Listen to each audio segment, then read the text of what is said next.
Primetime local news, serving the Lakeland and Midwest regions. Good evening and thanks for joining us. The Saskatchewan Health Authority has sent out a public alert after variants of concern have surfaced in COVID cases in Lloydminster. Stacey Comer spoke with the medical health officer for our health region about what this means for residents of the area. I'm joined today on Primetime Local News by Dr. Mandiego Nasugu, who is the medical health officer for our region, and we're going to be talking about the variants of concern that have shown up here in Lloydminster. Thank you so much for joining us today. I appreciate you taking the time. I know you're very, very busy. Can you tell me about these variants that have shown up in Lloydminster? What are they? Do we know the variants, and do we know how many cases as of yet? Thank you very much for having me. Since the time we started testing for variants of concern, there have been a total of 18 cases of variants of concern in the area where I'm responsible, and that is the Northwest, which is practically the former Prairie North Health region. And all those 18 cases of variants of concern have been identified in Lloydminster, and that's why we are so concerned about Lloydminster for the time being. Maybe 18 cases is not the number that we should be focusing on because 5 of those 18 have been declared recovered. But the most important thing is that we still have 13 cases of variants of concern, all in Lloydminster, which are still active. And out of those 13, actually 7 were identified yesterday alone. So that situation is telling me that knowing that the variant of concern are more easily transmissible than the original virus, the situation is telling me that it is very likely that it is going to deteriorate unless all of us do all that we can in order to reduce the speed at which this variant of concern will spread. So what do we need to be doing, Dr. Nsungu, to make sure that we're all doing our part to stop the spread of these variants and COVID in general? The very first important thing to do, of course, is to make sure that we adhere to all the public health measures that are being recommended. Things like making sure that you keep your social distancing by, trying as much as possible to stay at least 2 meters away from other people. The other thing is we know that COVID-19 is being transmitted basically through the mingling of different households. So let's make sure that we stick to our own household as a bubble. Another thing is to make sure that when you're in public, you wear a mask. And of course, stay home when you are not feeling well and get testing, especially if you have such symptoms suggestive of COVID-19. If you can work from home, if you are able to work from home, do that, because know also that a lot of transmission is actually taking place at the workplace. And now that we have the vaccine, if you are sequenced to receive a vaccine, go and get one. All the vaccines that we have are effective and they are safe. Because we know that unless and until a big proportion of the population is vaccinated, the COVID-19, including, of course, the variants of concern, will continue to spread, but for the time being, the vaccination has started, but not everybody, of course, has been vaccinated. And until that time comes, we have to make sure that we adhere to those public health measures. And as I was saying, when your time to get vaccinated comes, go and get the vaccine that is available for you at that time. Do you think that we will see any changes right away here to restrictions in Lloydminster, or will schools have to go online, anything like that at the moment? We will definitely continue to monitor the situation. For the time being, we have those 13 cases that are active. So if the situation continues to deteriorate, that's the time that we will start discussing those extra measures. Now, just to reiterate, Dr. Nsungu, how dangerous are these variants, and especially if people don't follow the rules? How do these variants compare to the regular COVID virus? First of all, as I was saying, we know that the variants, they are more transmissible than the original virus. So they spread more easily and faster than the original virus. That's the first thing that we need to know. And because of that, what may happen is that our hospitals, including our ICUs, may be quickly filled, and the capacity of the health services to respond may be overwhelmed, which will be a very bad situation for all of us. So that's the first thing, the ease at which these variants actually can spread. The second thing is that the variants of concern that we have right now actually cause more severe disease than the original virus. And we see in those areas where there is a high proportion of variants of concern, we see that they are younger people that are being admitted in hospital, including in ICU, and not only younger people, but healthy people. So that's how concerning this situation is, and that's why we have to do everything we can to try and slow this down as much as possible. 6 more people who tested positive for COVID-19 in Saskatchewan have died. 1 was in the 40 to 49 age group in the Regina zone, 4 in the 70 to 79 age group in Regina, 2 in the age group in Saskatoon, and 1 in the southeast. 1 death was in the 80-plus age group in Regina. There are 358 new cases in the province, including 30 in our zone. 24 of those are in the immediate Lloydminster area. 206 people are in hospital, with 5 in the northwest. 2,337 cases are considered active in the province, with 108 in our zone. There are 78 active cases in the Lloydminster area. More than 256,000 vaccine doses have been administered province-wide.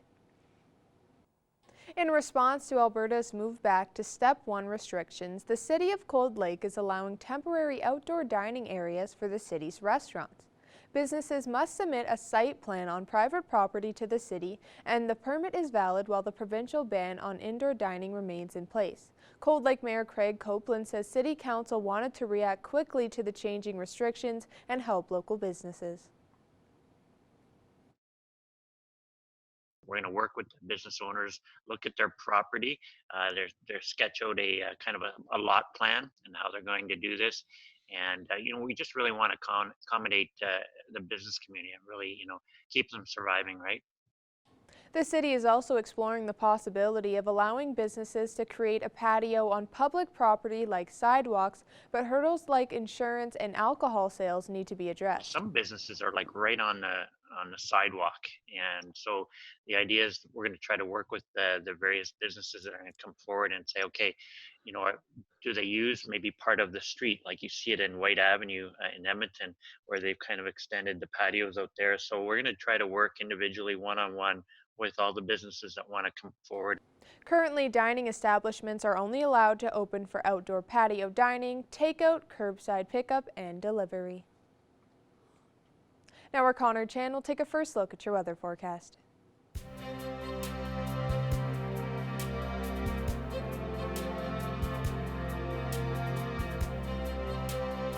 All right, thanks very much, Jasmine. Looking right now, still sitting around the 9-degree mark. We did see lots of sun today, and it did get a little bit cooler than what we were expecting. We did see the wind pick up, though, however, coming in from the south at 26 kilometers per hour, as we are going to see some showers over the next little bit here early into Saturday morning. We'll see that throughout most of the region, including ourselves and North Battleford as well, and even Edmonton could see some showers into the parts of tonight as well. Now, looking ahead to other temperatures in the area, 11 degrees in Vermilion, St. Paul, and Edmonton, 10 for Vegreville, Marwayne, Wainwright, and in Provost, 9 degrees up in Cold Lake, 11 degrees also we see in Bonnyville, 8 degrees for Maidstone, 9 in St. Walburg, and then a little bit cooler in Isla Crosse, sitting at 5 degrees. Now here's a look at the satellite radar map right now. Still that continuing cloud coverage as I talked about earlier on. We are going to see that continuing on. We do see a little bit of showers that are making its way over to out east to the North Battleford areas. We could see that kind of a rain-snow mix in that area for tomorrow, but we are going to see the showers. Like I said, tomorrow morning is when we are going to see it throughout the day. Now here's a look at the temperatures overnight. North Battleford, 1 degree, a little bit of cloud coverage overnight,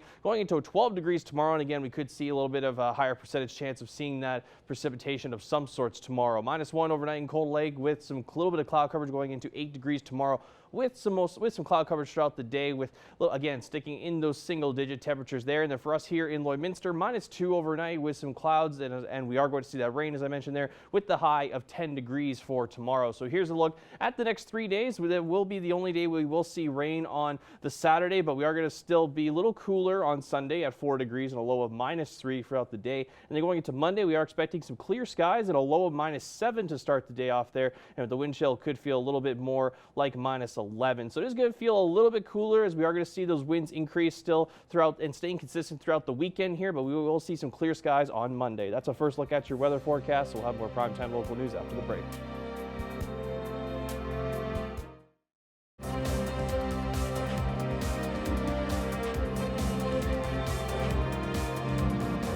Welcome back.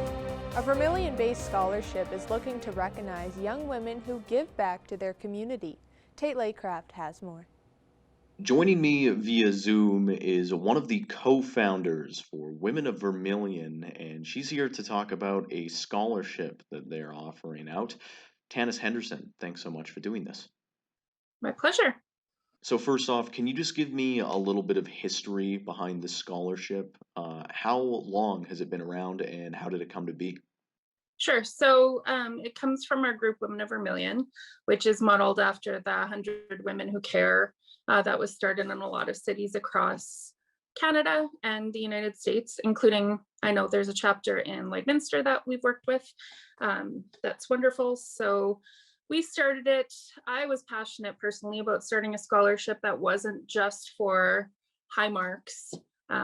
There's a lot out there, and there are a lot of young women in our community that donate a lot of their time to help with different causes and things that they're passionate about, that are active in their schools, with 4-H, with different farming activities that we really thought needed to be recognized and rewarded. And we want to encourage young women to continue to volunteer. I know across the board, it's kind of been declining for about the last 5 years, just volunteering in general. And we wanted to really reward girls who are giving back, young women, and this was the best way to do it. And so for students who might be interested in applying, how can they do that? We opened it up to the 4 schools in Vermilion. It has to be for a graduating female, and they have to have an average of 65% or over. And then the rest of the criteria and submissions are based on their volunteer work and their commitment to our community. And who is it that's eligible for the scholarship then? And how do you determine each year's recipient? So it's $1,000 a year, and then we divide it up depending on the applicants. So we have a panel. It's Angie, myself, and then Kaylin Gordon, who owns a business here in town as well, and she's a member of Women of Vermilion. So it's the 3 of us that are on the panel, and we evaluate based on the essay and references and everything else that the young ladies submit. And yeah, last year it was 1, so it was $1,000, and Megan Chris was the recipient. But yeah, we could open it up to have a maximum of 4 and a minimum of 1. And so for students who might be interested in applying, how can they do that? So they can submit it through their schools. We have contacted all the schools. They have all of their information. They could go on our Facebook page and find our contact information. So it's Women of Vermilion is our Facebook page. They could drop it off at my store at Elevation. Yeah, there's lots of ways to communicate. Thanks so much for doing this, Tanis. Yeah, my pleasure. Thanks for having me.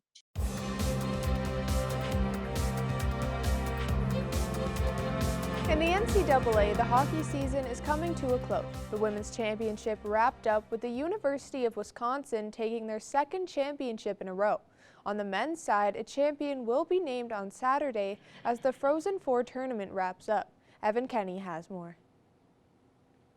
Well, 8 AJHL alumni have played in the Frozen Four for the NCAA Men's Hockey Championship Tournament. 5 of them will be playing in the finals between UMass and St. Cloud State. Joining me today just to talk a little bit about the NCAA Hockey League is Nigel Dubé, head coach and GM for the Lloydminster Bobcats. Nigel, thank you for taking this time. Thanks for having me, Evan. Now, Nigel, exciting time. Obviously there's some fantastic hockey going on. Some of the best, before you get to those pro ranks. And I mean, just great hockey. I think, Nigel, you can attest to this, having gone the school route, just how good of a level of hockey this is, hey? Well, I think one thing, definitely the hockey and this COVID year has really put a highlight on the college hockey in the States and Canada, because we've been fortunate here where it's been on some of the TV channels and stuff like that. And I think it's really opened a lot of people's eyes to how exciting of a game it is. And it's definitely, you look at the semis yesterday, it's pretty exciting, fast-paced, fun hockey, and you don't know what's going to happen next. No, there's turns right around every corner there, as you saw, exciting overtime hockey games, unlikely heroes becoming the heroes there. Nigel, we talked the hockey is great, but there's also other benefits when it does come to the NCAA and taking that route, for a player's journey, really. Just what are some of those other benefits besides the on-ice play? Well, I think you look at it and the chance to develop, even starting at the junior level, it gives you a few more years where it's not that rush to get there at the 18 years old all the time. And once you get there, it's 4 years of playing hockey, but more importantly, you're getting the education at the same time. And that's a big part of it. So you're coming out of a lot of the highest percentage coming out of NCAA hockey is both playing at that level and then having the education to go with it during that time. And, you look at the facilities now and the upgrades that they've made in the gyms and in the classrooms and all those and the developments along that way, and it's 4 years of it. And this year they've added a 5th year for the transfer, but it's 4 years. And I think it's pretty special because it prepares you not only for the game if you move on that way, but just life and having that education behind you. And Nigel, you mentioned at the beginning of this question here, they have those years of junior before going to those college ranks. For, lots of people are late bloomers. And for those looking to, pursue hockey after schooling and whatnot, how big is that just for these late bloomers having that extra time to develop? Well, it's huge. And you look at some of those players there and, they have 3 or 4 years of junior hockey underneath of them. Their game is matured, and you go back at it and we look at it of the prospects of the 13, 14, 15-year-olds. And some of these guys were, maybe what would be considered a third liner at those levels. And, just developed more as time went on, came into a junior level, same thing. And now they're dominant players. That St. Cloud team there, I had the opportunity to coach. Kupka was one of them, and then a couple of the Fitzgerald kid on that team as well. Coached against him when I was down south, and those were guys that played the 3 full years of junior hockey or 4 full years of junior hockey before going on to that next level. And Nigel, another great part of the NCAA that we haven't even talked about yet is there are multiple divisions as well. The Div 3 championship team in the NCHA, the Marion University Sabres, they had 9 AJHL alumni as well, 22 CJHL alumni. So just, it seems like these alumni are just continuing to find success in other places there. Well, and I think that's a big thing in the transition over time. Even from the time when I used to play junior hockey back in the day, and the exposure to the college route, and going down to the States. I think so often we were used to the major junior stuff, especially in the Western provinces, and you didn't really know the NCAA route. And now there's more exposure to it. You know, you look at a Dylan Holloway that played for Okotoks in our league and a draft pick, you know, and all those kind of things where they're coming back to the province that they're from. I think those are huge things, whether it's Division I, Division III. You know, Ty Mossman, who played for us before we traded him to Fort McMurray, you know, he's down in Marion and was part of that team. And I think you're just seeing more and more and the benefits of continuing on and what's available for them after that too as well. Nigel, thank you very much for taking this time. And this NCAA championship is this weekend, this Saturday between UMass and St. Cloud State. Should be a phenomenal game. I'm looking forward to it. Hopefully, I'm gonna root for St. Cloud just because Coops used to coach him and a couple others on that team. So hopefully they can pull it off. Now we're Connor Chan. We'll take another look at your weather forecast.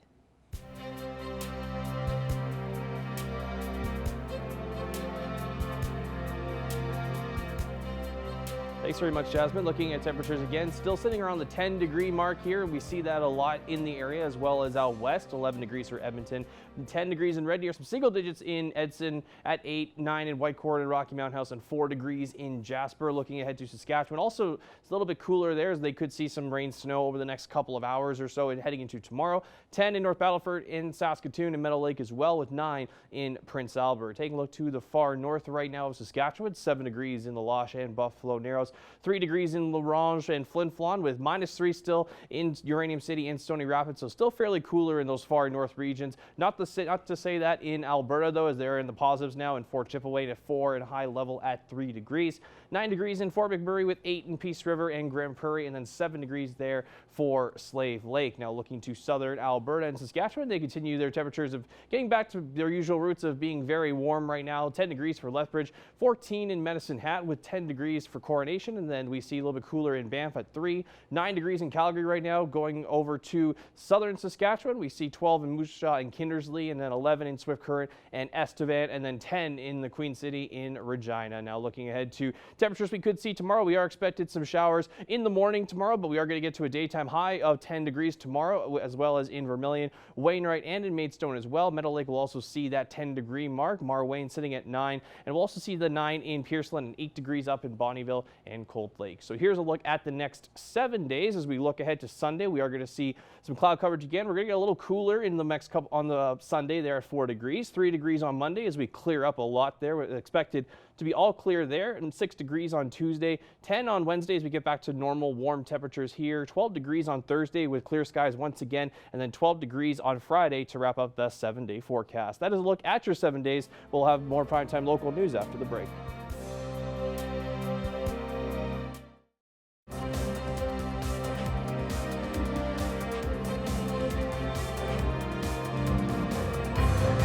Welcome back.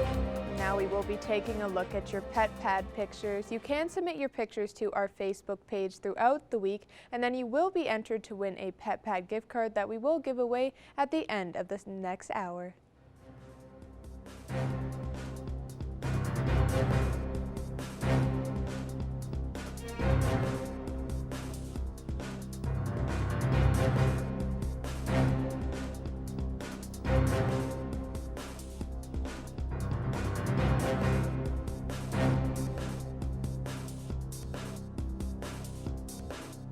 We want to see your pet. Send photos of your pet and their name to our Facebook, Twitter, or Instagram to have them featured on Pet of the Day. Your name will be entered into a weekly draw for a gift certificate from the Pet Pad.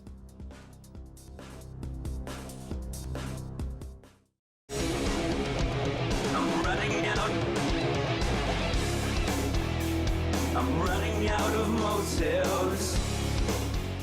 I'm joined today for our entertainment segment on Primetime Local News with a familiar face we've spoken to many times before, Lucas Rossi. And Lucas is also joined today by Steve Poland. And you guys are part of the band Switchblade Glory. So first of all, I want to say welcome to the show. We're always happy to chat with you guys and find out what you're up to. And let's talk about the band itself, first of all. Maybe Steve, we'll start with you. And if you want to explain a little bit about how you and Lucas came together to get this all organized and into a band.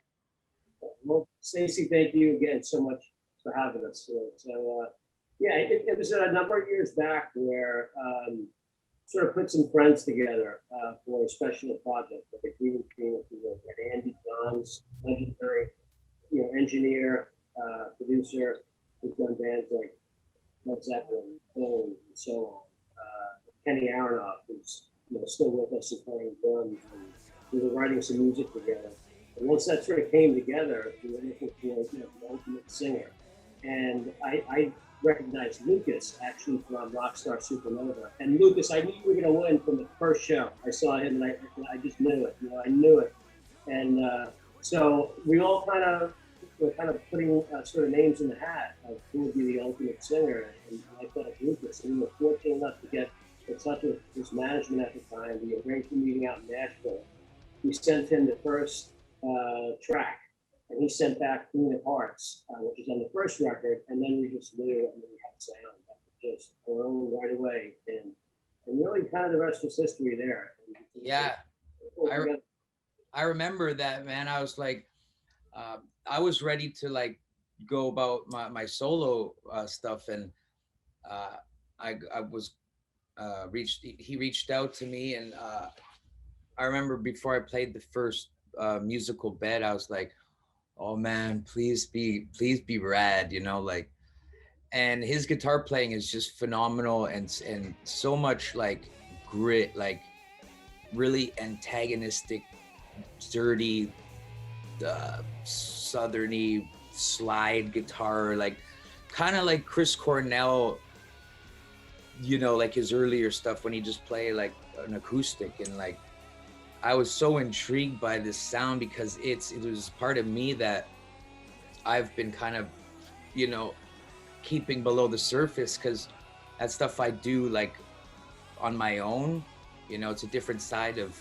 who I am. And I heard his mind in his music, and I was like, man, if I could like sing on this and we could join the two, it's gonna be fire. And praise God, we've done 2 records together, and probably in record time, and probably the most real and amazing shit I've done in my career. So it's good to find a counterpart like Steven, and to be able to write music, and not for like to make hits on radio, or this was never for anyone but him and I, truly. Like, I mean, we love to play music, but when him and I get together, it's fire, I mean, the last record, I did a few songs I recorded in a hotel bathroom, like literally.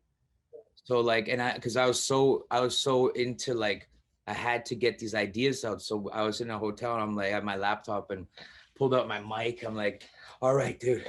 All right. I'm looking, I'm having a towel over my head. It was just, that's the way it's got to be, when you got to pull out the music, it's got to come out, or it'll eat you up inside.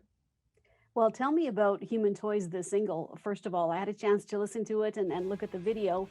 Who did most of the writing, and was this a song that was one of those just, say they just kind of fall from the sky and came together quickly, or was it a long process writing that song? No, it's just me and Steve write it, and I think he came up with the title, and I was like, dude, that's sick. That's usually how it is. He'll throw me like the song, and he'll have an idea of like a title, and then I'll just go, okay, let me see where, I don't know, we're connected in a way, and it's really cool. I haven't had that in other bands. It's usually like one person will do majority, you know what I mean, Steve? And it's not with us. We're like, it's cool, man. Yeah, it seems like it's just so natural. We have a lot of fun doing it. I remember, on the current record, when we wrote Hotel Highs, and I'll come up with a line that I know will kind of, it might be just the title of the song, and it turned into the song. I just know it'll kind of, get them. And then we wrote Hotel Highs. Remember, I was out by my pool. I call him up. I send him this one line. He hits me back right away. Luke, and so I play the riff. Lucas literally writes the entire chorus. We're playing it live. We just wrote it live. Like on the phone. Yeah, on the phone. The next day He's we went playing. It was done. The day after that, he put the lyrics on. I mean, so it comes together really quick and natural. And it's been that way since the first record. I mean, it's just a really special kind of partnership, and I appreciate every minute that we get to write together and play together. If people are looking to check out, listen to the album and find out more about you guys, what's the best way to do that? You can go to switchbladeglory.band, B-A-N-D, that's the site, and you'll see the links there. You'll be able to stream on Spotify, iTunes, the videos in there, and new information. And then we're also working on, believe it or not, with the reemergence of vinyl, we're working on doing that. That takes a number of months and that, and then we'll see everyone posts about anything live or anything else. What do you think, Lucas? Yeah, I was gonna say all of those Switchblade Glory on Facebook. Do not go to my Facebook because I've been locked out of it.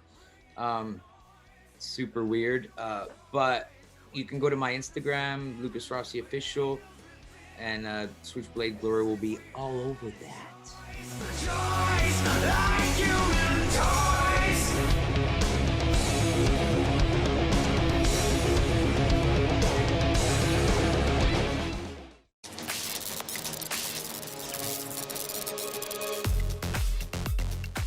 You can get your cookie fix this weekend thanks to the Lloydminster Girl Guides. They are hosting a cookie drive-through, so you've got the opportunity to swing by and pick up either the classic vanilla, maybe you want the classic chocolate, or maybe you want the chocolate mint. Which would you pick, cameraman Jim?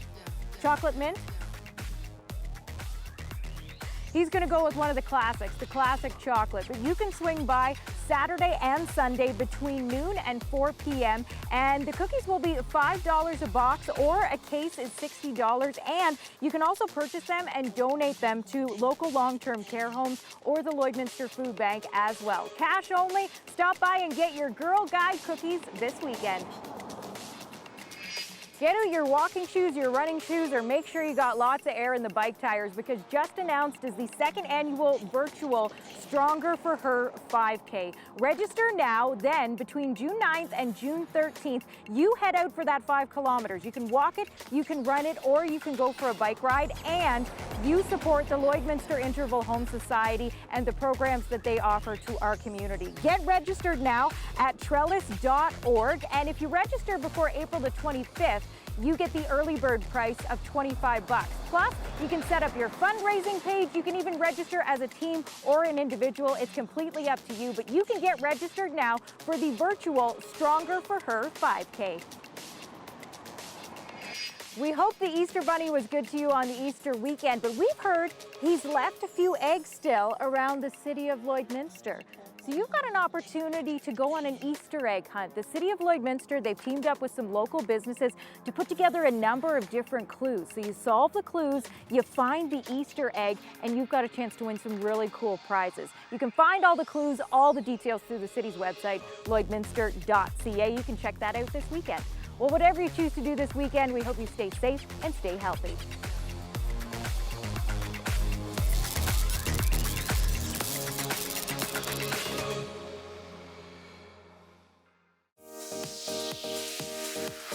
What's Happening is brought to you by Northern Factory Workwear, Circle Drive East, Saskatoon, and Highway 17 South, Lloydminster.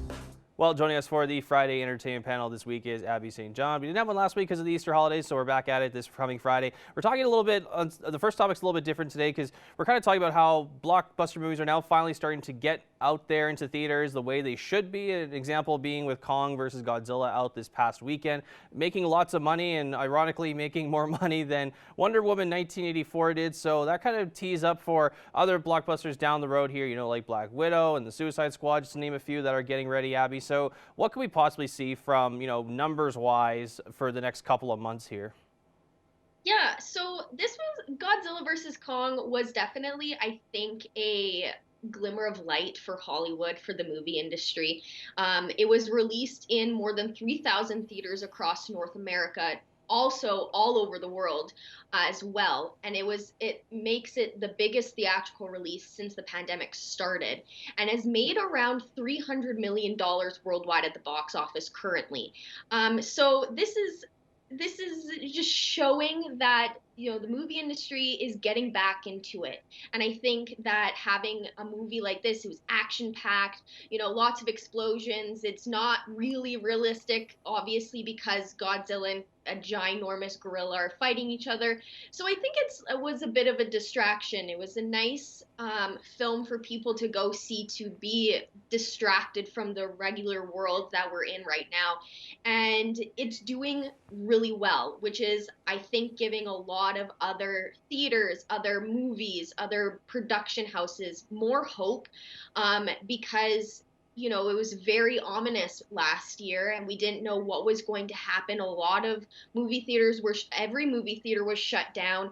No one was able to go see them. And then when more and more started, and we had movies like Tenet come out, you know, people were still weary about going out in public, whether that was a risk to take or not. But now that, you know, more countries, they're opening up more and more stores and more businesses and theaters, we're being able to see that the movie industry can bounce back, can come back from last year. And Godzilla and King Kong, I think, or Godzilla versus Kong, I think was a good movie to start with. And, you know, obviously from how much they've made, it's really going the distance. And we're going to talk about another blockbuster movie a little bit later on, but we're going to talk to something else that we saw earlier last week as well, over that Easter holiday. We got a glimpse of another Marvel series that is coming out next month, or 2 months, excuse me, with Loki, and we finally get a little bit more in depth of that. So talk about some things that really stood out to you, Abby, with that trailer dropping. Yes, like you said, it gives more insight into what we can expect. You know, the first teaser, we didn't really know what was happening. But anyways, if you've watched the trailer, you'll know that the show is going to follow Loki as after he takes the Tesseract. When the Avengers go back in time in Endgame, he ends up taking it, and he ends up getting taken by the timekeepers, who are in charge of keeping the flow of time in order. Because when he took that Tesseract, he created alternate branch realities that are disrupting the flow of time. So they're forcing him to almost go to those branches and to help fix that problem that he created. So it looks like it's going to be a phenomenal show. Everyone who watches Marvel knows what type of character Loki is. He is the god of mischief. He is very manipulative. He's very sly. He loves using metaphors. He is a fantastic character, and this show circles around him, and I'm very excited to see what he does, if he's going to play any tricks to get what he wants. It's going to be interesting, and now that we kind of have an idea of what to expect, I'm that much more excited for it. And one of the last things we're actually just touch on that, I'm excited because Owen Wilson's in it, and of course Owen Wilson we all know from great movies there. That's just kind of my personal tidbit there. And one of the last things I mentioned, we were talking about another blockbuster. We got a first glimpse of Ghostbusters Afterlife, which I know you've mentioned on this panel before. You're really excited to see as well. And we saw in the clip itself with Paul Rudd in there and some familiar characters. And the look, when I first saw it, it was very 80s style, just the way that they were designed. So what was your reaction when you first saw it? Because I know, like I said, you are excited for this movie to come out. Yeah, it's been a while since we've seen really anything big happen with Ghostbusters Afterlife, and it was just a 54-second clip, and it does show Paul Rudd. He's buying ice cream at a grocery store, and as he's walking down the aisle, he hears something coming out of the marshmallow packages, and it turns out to be mini puffs.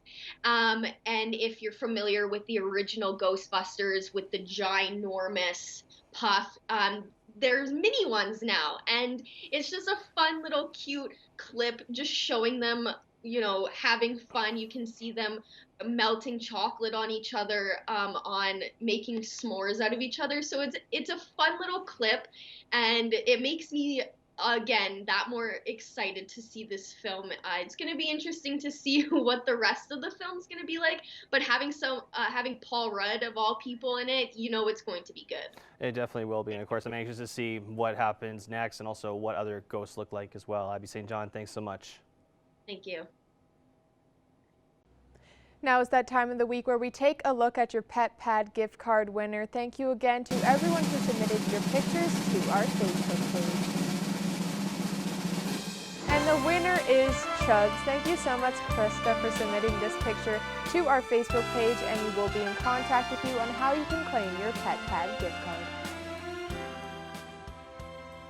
Thank you for joining us on Primetime Local News. Have a great weekend.